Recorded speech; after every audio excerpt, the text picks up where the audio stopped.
You found this series. Someone else, with the same questions you had, the same suspicion that systems were running they couldn't see, looked for answers at the same time. They didn't find it. The difference between those two outcomes, between finding this investigation and not, is not your search query. It is not your curiosity. It is not even luck. It is an algorithm. 11 investigations, 11 systems, one pattern. You didn't know they were running. In this final episode, the 12th system, the one that decides whether you ever find out about the other 11. By the end of this video, you'll understand exactly what the feed algorithm is doing to your sense of reality and what you can do about it. This is the Reality Editor. Welcome to the finale. In this series, we have investigated a credit score that shapes your access to housing, credit, and insurance. Trained on data you can't see. A pricing algorithm that charges you more, exactly when you need something most. A dating app that priced your loneliness differently by age. An ATS that rejected 100 applications before a human ever saw one name. An interview AI that scored his face and voice before he finished the first answer. A banking algorithm that drew invisible lines around zip codes. 6 systems. We're only halfway. A data broker industry. 3,000 data points on you, sold to every system on this list. A surveillance system that counted your keystrokes and fired a 4-year employee by automated email. A health algorithm that mistook less care for better health, for Black patients specifically. A risk score that followed a man into a courtroom, built from a black box his lawyers couldn't open. And the law's answer to all of it, a patchwork of state rules, federal silence, and a court that said, proceed. 11 systems. One pattern.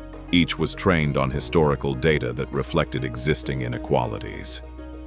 Each optimized for a metric that was not your well-being. Each operated without your knowledge.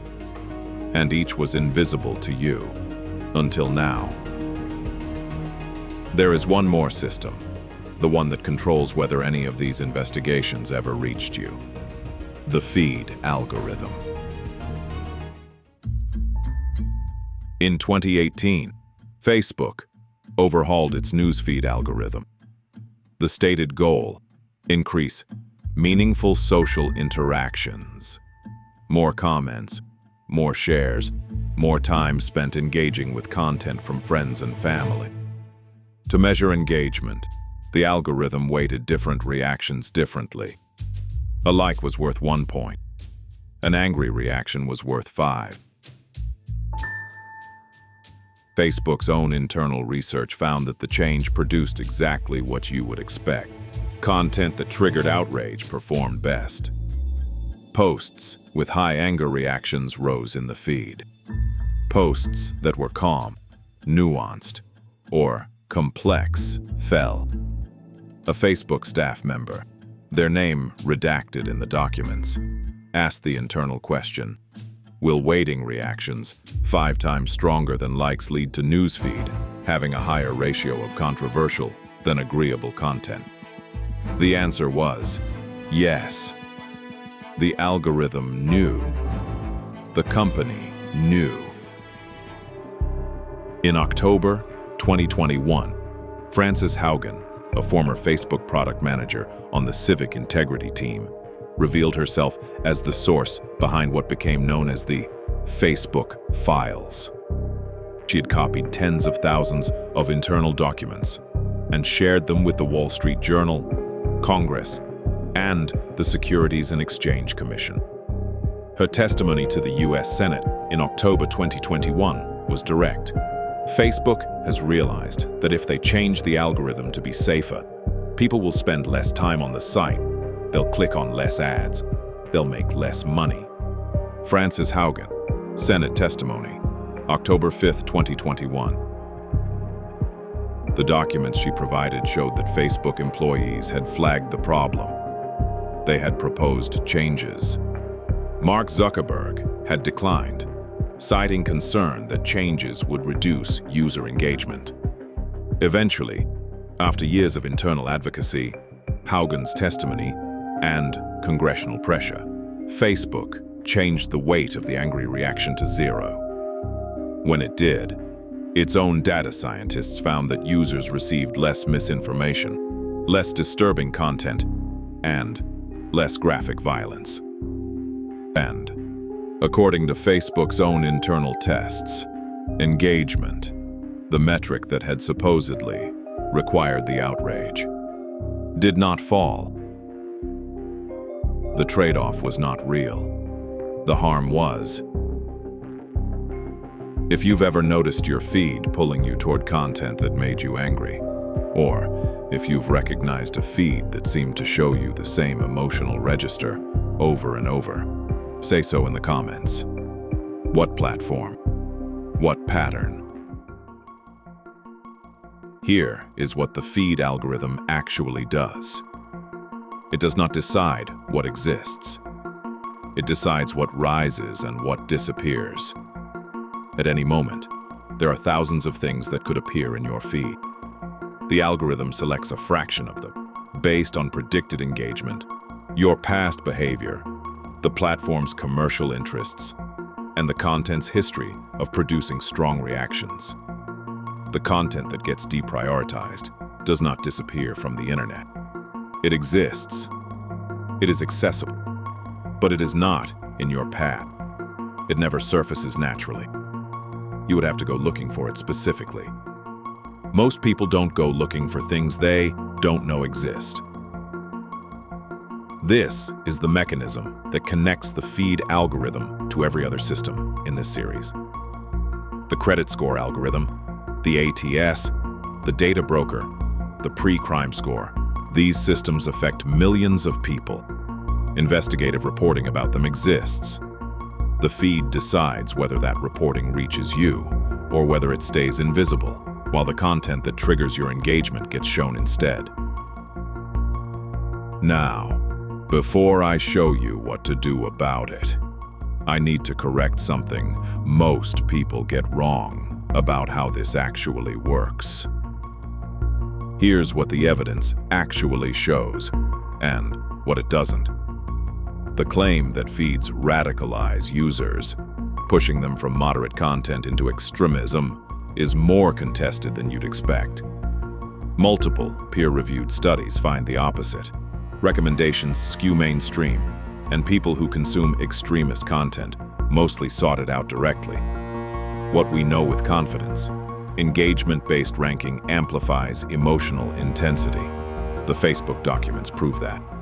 Whether it drives extremism is still genuinely disputed. The distinction matters. What the Facebook documents show is something different, and arguably more important. Not that the algorithm pushed users to extremism, but that the algorithm was specifically designed to reward emotional intensity, including anger, because emotional content produced more engagement. And the company knew this was making its platform more divisive, and chose profit over the fix. The research on filter bubbles is also more nuanced than the popular narrative suggests. The Reuters Institute and Oxford Internet Institute have found that algorithmic feeds often increase news diversity because they surface content users would not have sought directly.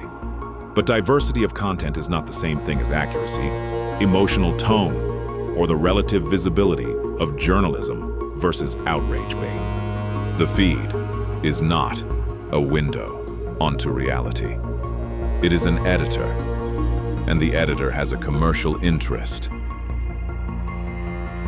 In February 2024, the EU's Digital Services Act came into force for the largest platforms.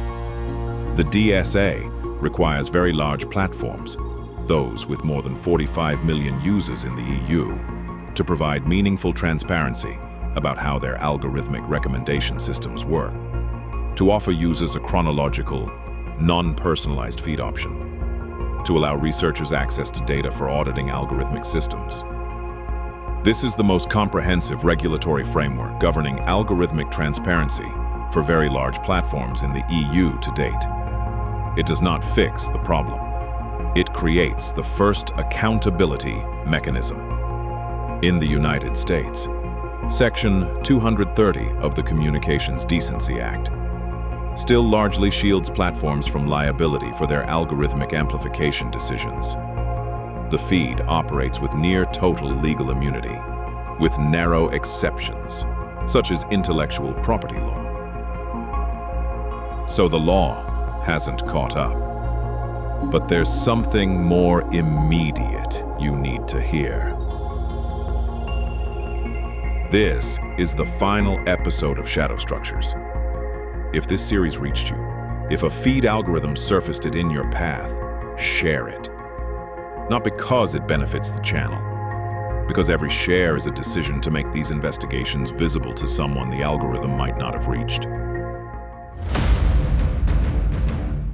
I want to say something to you directly. You found this series. That fact matters. Not because this series is the only place to understand these systems. There are journalists, researchers, and advocates doing this work every day. But if the feed is failing to surface this series, it is almost certainly failing to surface their work too. The problem is not the absence of investigation. The problem is the absence of visibility. Not because they are incurious, not because the information is unavailable, because the feed, the system that decides what is visible, did not put it in their path. The feed is not neutral. It has a commercial interest, maximum engagement, maximum time on platform, maximum advertising revenue. Your awareness of the systems that affect your life is not a commercial interest of the platform. Your outrage is. From 16 years in risk governance, working with the frameworks that organizations use to understand their own blind spots, ISO 31000, COSO ARM, SOX, there is one principle that runs through all of them. You cannot manage a risk you cannot see. The feed algorithm is designed to show you things that produce strong reactions. It is not designed to show you the things that matter most for your ability to navigate the world. Knowing that the systems exist is the prerequisite for every other form of agency. You know now. That is what this series was for. 11 systems, one pattern, and the 12th that shapes whether you see the others. What does that mean for you? Now, a short toolkit, because there is more to say in the close. 1. Audit your own feed. Once a week, scroll your feed and ask, how much of this is designed to produce a strong emotional reaction? How much is informational? What is missing? What topics? What voices? What investigations? That your feed is not surfacing. The absence is as informative as the presence. 2. Use the chronological option where it exists. Instagram, Facebook, and some other platforms offer a non-algorithmic, reverse chronological feed. It shows you less, but what it shows without optimization for emotional intensity.